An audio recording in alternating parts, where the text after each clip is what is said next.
Hi, everybody. Seahawk Boy and Mike Barra back here again with another Seahawks video update. We had a little news this week.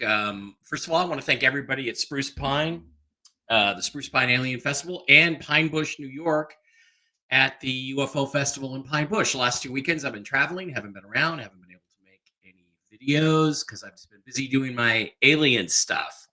And it's been loads of fun. I met so many great people, got a lot of gifts. I'm going to post some stuff on social later today on Instagram and a few other places, just saying thank you to everybody in Spruce Pine, everybody in Pine Bush for a great couple of weeks. My next appearance is in Kelso, Longview, Washington for Galactic Fest. That's the first Galactic Fest going to be held in Kelso, Longview.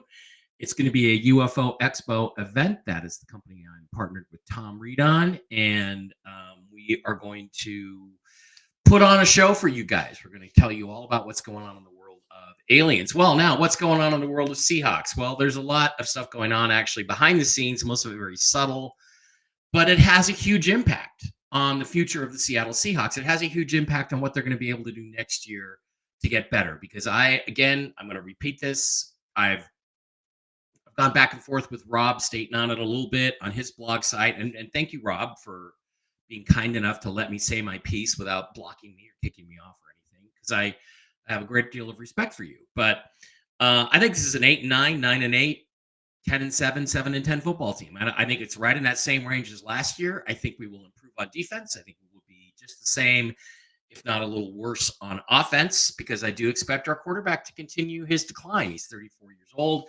He could have a bounce back year, but even if he does, I don't see us getting beyond 10-7, the seventh wild card spot, maybe the sixth wild card spot, and getting knocked out in the first round yet again. And the reason why, of course, I think that is because we didn't do anything at quarterback. But that is a different video. We've talked about that on many occasions before.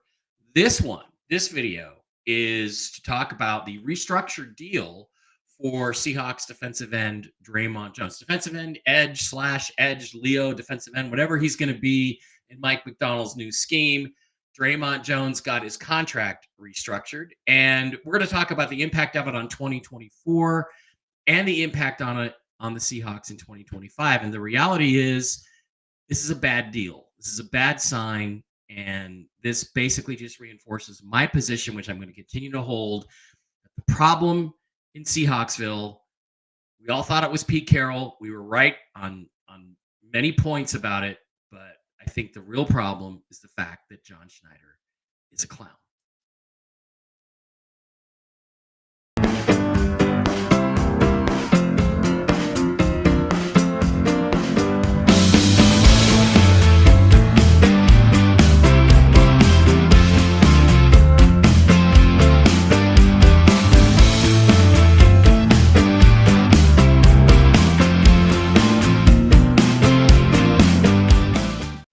Okay, welcome back again. This video is entitled Seahawks Restructure Dre'Mont Jones Contract. Clown John Schneider strikes again. Well, why is he a clown? We're going to talk about why he's a clown, but let's get right into the whole news, the whole bit here, and really look at what happened. Well, the news came this week. It was the Seahawks restructured the contract of defensive lineman.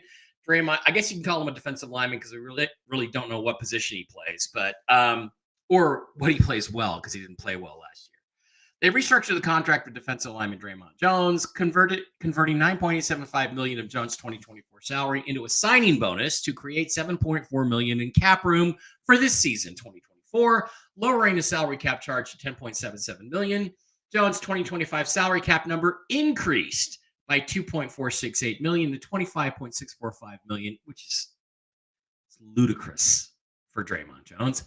And 2 void years were added to the contract. The 2 void years currently hold $4.9 million in salary cap charges. That becomes dead money when the Seahawks inevitably cut him next season, before in the off season. Move was necessitated by the Seahawks' current salary cap position, which saw the team with a league low amount of cap room, about $1.1 million prior to the restructure. This should give Seattle the breathing room to now function the rest of the summer and into the regular season. So this is just to clear cap space for a practice squad, injured reserve. Basically, that's it. Practice squad, injured reserve, because their draft picks are all signed. So this, of course, created a little bit of consternation among the not so bright Seahawks Twitterverse that's out there. I call it Twitterverse. Seahawks Twitter. Seahawks blogiverse, Seahawks Xaverse. I don't know, but let's listen to Seahawks Brandon Nelson, and I'm going to refrain from referring to him as Seahawks retard Nelson because this take, although I don't agree with it, and I'll tell you why, is a little less retarded than most of his takes. So let's just listen to him and see what he had to say about this restructuring. So this actually gives us a pretty nice opportunity to look at what the contract was and what the contract is. So, Dre'Mont Jones on Spotrac. This is the contract as it was. 2024, the cap hit was about 18.2 million. So that was it's ridiculously high. Kind of a pain. That was kind of a pain to deal with, right? An $18.2 million cap hit for a player who we don't even really know what position he's going to play or what kind of impact he's going to be able to have because of what happened last year with him, where he was of limited effectiveness. That was kind of a pain. However, the upshot was that 2025, yes, his cap hit goes up to about 23.2, but his dead cap hit is 6.7 million. So that's an easy release. Not even 7 million dead with where the cap is probably going to be next year. That's pretty easy to swallow. So on the one hand, yeah, this year sucks. On the other hand, 2025 is free and easy. So now we've kind of swapped out some of the pain for pleasure and some of the pleasure for pain, I guess you could say. So you go to over the cap and you can see that things have kind of flipped. So the 2024 cap hit has been reduced all the way down to 10.8, let's call it, about 10.8 million. So very reasonable cost this season for a player that I think most of us expect to be at least a little bit better this year, a little bit more effective as a player. So that's obviously good. That accounts for the 7.4 million in savings, according to Jason OTC over here on X. You can actually see that his cap percentage has gone down from last year, where it was the cap number was slightly less, but the cap percentage was a little bit bigger. However, in 2025, the cap hit has ballooned a little bit to 25.6, let's call it, about 10% of the cap. So not only has the cap number gone up for Draymond Jones in 2025, the dead money, if you release him, is now about 14.1 million. So no longer is it a painless cut. However, it is still a significant cut. We are talking 11.6 million in savings. So you could still certainly do that. Teams eat 14.1 million in cap space all the time to get rid of a player who's no longer really worth the money. Okay, I'm gonna stop him right there. And I just got a meta comment to make here. I hear stuff from him all the time and Hawk Blogger and other people I don't agree with very often about dead cap money. Oh, the dead cap, the dead cap. Oh, it's dead cap. They act like it costs you something. Dead cap doesn't cost you anything. The only thing it costs, the only thing it actually costs you is it costs the owner a check that he has to write. Now, the main thing about it is to understand, and again, I don't know why I have to keep explaining this to you guys out there. Dead cap money doesn't matter. The only thing that matters is cap space. That's how much money you have to spend on players. You are going to have a certain amount that is already allocated for any given season.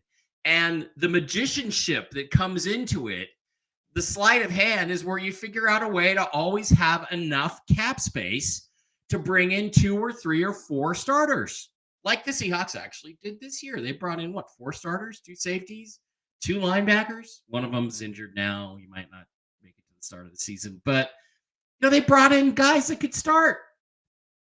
So the only thing that matters is cap space. When you look at a dead cap charge, when you look at dead cap, let's just go through. Let's go to 2025. And let's cut Dre'Mont Jones. Okay, so the dead money is 14.072, and the actual cap savings is 11.572 million. So you see the Seahawks cap number here goes from 20.4 million over the cap to only 8.836 over the cap. So you save a lot less than you would have saved otherwise. But the dead cap money is irrelevant. It doesn't mean that the Seahawks have to pay him $14,072,918. They pay him whatever guaranteed salary is remaining on his contract and whatever prorated bonus charges are remaining, which is a lot less than $14.072 million. And it doesn't matter. It's all just bookkeeping. So dead cap money is fucking irrelevant. That is why the Broncos took a $59 million cap hit or whatever it was for cutting Russell Wilson, for choosing Sean Payton over Russell Wilson. So far, Seattle Seahawks have chosen Pete Carroll over Russell Wilson and then fired Pete Carroll. And the Denver Broncos have chosen Sean Payton over Russell Wilson. And I suspect they will be firing Sean Payton, if not this year, then next. Because he's a clown and doesn't know what he's doing either. And Russ, by the way, last year, 98 quarterback rating, 26 touchdowns. Should have had 32 if it weren't for drops and ridiculous penalty calls. And only, 8 or 9 interceptions. Russ played great last year, regardless of what people say. So, again, get this stupid dead cap shit out of your head. It doesn't matter. What matters is what you save on the cap in the year you cut the guy. And like Brandon said, you're cutting a guy that you don't want. Oh, but there's all this money that you're paying to guys that aren't on the team anymore. So it gives you more money to go out and buy guys who are going to be on the team this next year. So, Jesus, just please stop this. All right. So what damage did this do? It actually did, if you look at Spotrac, it did quite a bit of damage to the Seahawks 2025 cap situation. And, it moved him from a situation where, let's take a look. His old cap charge under the old contract, which Spotrac still has up, he had an $18.2 million cap hit before the restructure. And if you cut him, you would have had a fairly major dead cap hit in 2024, so they probably weren't going to cut him. But you also would have had a significant cap savings. In 2025, you would have had a cap hit of almost 23.2 million and a dead cap of 6.66, which means you would have saved $16.5 million in cap space by not restructuring Dre'Mont Jones. If you don't do this restructure and you cut Draymond Jones in 2025, in the offseason in 2025, after another, let's hope. We all hope Mike McDonald can work wonders with this guy and get him back to being a good player. But I'm not counting on that. And you would have saved $16.5 million, which would have, again, going back to the Seahawks cap situation, would have almost all by itself cleared up their cap issues for next year. So why does this make John Schneider a clown? Because you're creating cap space you have to have in 2024. And you're still going to get a little bit, an $11.5 million cap savings next year.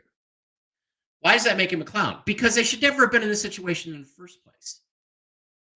Had I been the GM, we would never have picked up Geno Smith's option.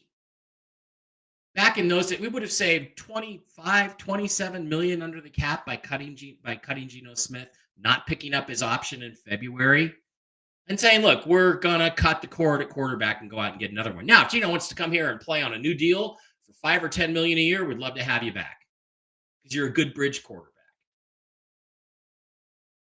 But I'm not going to sweat it if Geno goes somewhere else. I'm going to go out and I'm going to make a trade. Maybe I still make the Sam Howell deal. Maybe I trade for Josh Wilson. I personally would have traded for Wilson over Sam Howell because there's a reason why Wilson was the number 2 overall pick and Howell was a 5th round pick because Wilson's got more upside. And hope that you're basically the same reclamation project. Can we take this guy and work with him under a better coaching system and put some good players around him? And can he become something? Can he become something that he promised? And the bottom line is that Zach Wilson has more I called him Josh. Zach Wilson has more upside than Sam Howell. Zach, Sam. So if you're going to trade for somebody, and actually Zach Wilson was traded for less than we paid for Sam Howell, which is the equivalent of a third-round pick. Hawk Blogger, you're wrong. On the system that everybody really uses, which is a Jimmy Johnson system, it was a third-round pick, which is ridiculous for a reclamation project quarterback coming into his third year. Now, again, I'm going to say this again.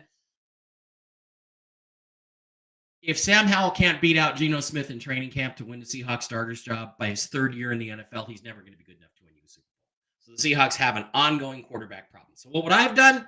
I would have never re-signed Geno. We would never have been in this situation in the first place. I would have cut every guy that we could cut to create cap space. And I would have drafted a quarterback. I would have busted my ball after failing to go up to the number 1 pick and get CJ Stroud in 2023, which we could have done. We could have easily outbid the Carolina Panthers for CJ Stroud. But Clown John Schneider and Pete Carroll probably would have taken Anthony Richardson instead of CJ Stroud, which would be even worse. It's not a risk if you break the bank to get up and get a quarterback and you get the right one. But I think this clown organization would have gotten the wrong one. But that's just what I'm speculating on. And maybe it's not fair for me to say anything like that. But having failed to do that, we got to get a quarterback this year. Okay. And again, I'm going to say Spencer Rattler. You had 5-6 opportunities to draft him. And I understand people like Rob Staten saying, oh, well, they just didn't think he was that good. Well, they're wrong. And they're wrong because you've evaluated the guy. Maybe there was something alarming in the interviews. He's still worth with the physical talent he brings to the table. He's still worth a 4th or a 5th round pick. So then you have 2 young quarterbacks fighting it out for the starting job. And there's still veterans out there that you could have added, including Geno. Geno might have come back for a reasonable, They tried to trade Geno, nobody wanted him. So the fact that we didn't act boldly in the offseason, and when you fire your head coach of 14 years, Pete Carroll, 2023's offseason is the perfect time to act boldly. And they didn't do it. Because I think Clown John Schneider is delusional. I think he thinks this team is a contender. He's right. They're a contender for the 7th playoff spot in the NFC. They're not a contender to win the Super Bowl. I was in a casino last night, Red Rocks, up the street in Vegas here. And I was thinking, do I want to actually put my $100 on the Seahawks to win the Super Bowl? If I don't, they'll probably win it. And I'll throw away $7,500 or whatever odds I can get. Right now, up there it was plus 7,500. But I think it's pointless because they're not going to win the Super Bowl. And they're not close to contending. And what they should have done is bring in the new coach, break this thing down to the studs, and start the rebuilding process again. And you would have 2 or 3 years of the fans' goodwill to fix that. And you didn't do it. So here we are stuck again in the netherlands. We're in purgatory. We're in the middle. We're not good enough to really seriously contend, and we're not bad enough to get a high draft pick, to get a player like a quarterback who could help us seriously contend. And again, this is going to be the ongoing problem because Schneider is delusional enough. I think he really believes this team can contend, and it can't. Even if the defense is better, I don't see that translating to more than 1 or 2 wins. And I think with a little bad luck, we drop those 2 games, and we're back to 9-8, 8-9, 7-10, 10-7, right in the middle, where we're going to be in perpetuity. So let's take a look just real quick before we get out of here. Let's take a quick look at what we could have had is gone. And I've established this before. I did other videos. We could have, if we cut the right guys in 2025, had $75 million in cap space and 8 draft picks in the first 5 rounds. If you could get a 1st and a 3rd for DK, which is an A.J. Brown trade, he's definitely as good as A.J. Brown. You have 2 firsts, a 2nd, 2 3rds, 2 4ths, and a 5th. let's say you can't get that for him because the wide receiver market has gone soft and you trade DK and you only get a second and a fifth. Well, then you're going to have a first, 2 seconds, 2 thirds, 2 fourths, and a fifth, and 2 fifths. Either way, you have 8 draft picks and $75 million to go out and, I don't know, go get Dak Prescott. Dak was mentioned this week as the Seahawks being a possible destination. Now, do I think Dak Prescott is a world beater? No, but I do think he's better than Geno Smith. And I do think he's good enough that you can win a Super Bowl with him, with the players that we have. We probably have to rebuild a little bit at wide receiver after we traded DK. But even if we didn't trade DK, we could still do pretty well cap-wise. We could still do well enough to go out and get him. And even though Dak is 32, he's a lot physically younger than Geno, and he's a better player. He always has been. Geno Smith is streaky. So let's see what we've got left. This is why John Schneider is a clown. Because when we get to 2024, now we've got cap space, but we're still 20.4 million in the red in 2025. Well, Geno Smith has a ridiculous cap number of $38.5 million for a 35-year-old quarterback who isn't that great. That's not going to work. So if we cut Geno, we save $25 million under the cap. Oh, there's that $13.5 million dead money. Again, that's not a check you actually have to write. It's way less than that. And it doesn't matter because you're talking about clearing cap space. So with this one move, boom, we're under the cap by $5 million. Now, what about DK? We can still trade DK. We can still do the smart thing, whether we get a first and a third or a second and a fifth. Let's trade him. Post 6-1, $17 million in cap savings. Suddenly in 2025, we're at $26.591 million. Now, Dre'Mont Jones, had we cut him, we'd have another $16.5 million in savings. As it stands now, we're only going to have $11.572, but I'll take it. Tyler Lockett, that cap number is $30 million. That's way too high. We got to cut Tyler. Leonard Williams, 31 years old. We're overpaying him. $12.55 million in cap savings. We're going to cut Leonard too. Trade DK in 2024. Cut Geno, Tyler, Dre'Mont Jones, and Leonard Williams. Because after all I hear about is how great Byron Murphy is. If Byron Murphy's so great, then we're not going to miss Dre'Mont Jones and Leonard Williams that much, are we? We'll have a couple of young players that we're going to bring up behind him. So we still have the potential to get to 67.7, almost 68 million in cap space, and have 8 draft picks in the first 5 rounds. So we can go get a quarterback number 1, a wide receiver number 1, because I think Jackson Smith and Nick Jigba is only ever going to be a wide receiver 2 like Tyler Lockett, but he's good. And a wide receiver 2 and a couple of defensive tackles. For that amount of money, you can get Dak and 2 or 3 starters, or you can get 5 or 6 starters at other positions. And then you can trade up to get a quarterback. Although I don't think, again, the quarterback class is nearly as good as 2023's was. 2024 class does not shape up to be that good. So we could still salvage this thing, but we would have had up over 73 million in cap space for 2025 if we had not restructured Dre'Mont Jones. So actually, the more I look at it, the more it's not that bad, although we should never have been in a position in the first place. We should have just cut the cord in 2024. And we didn't. So now we pay the price for not doing that. So that's what I have for you.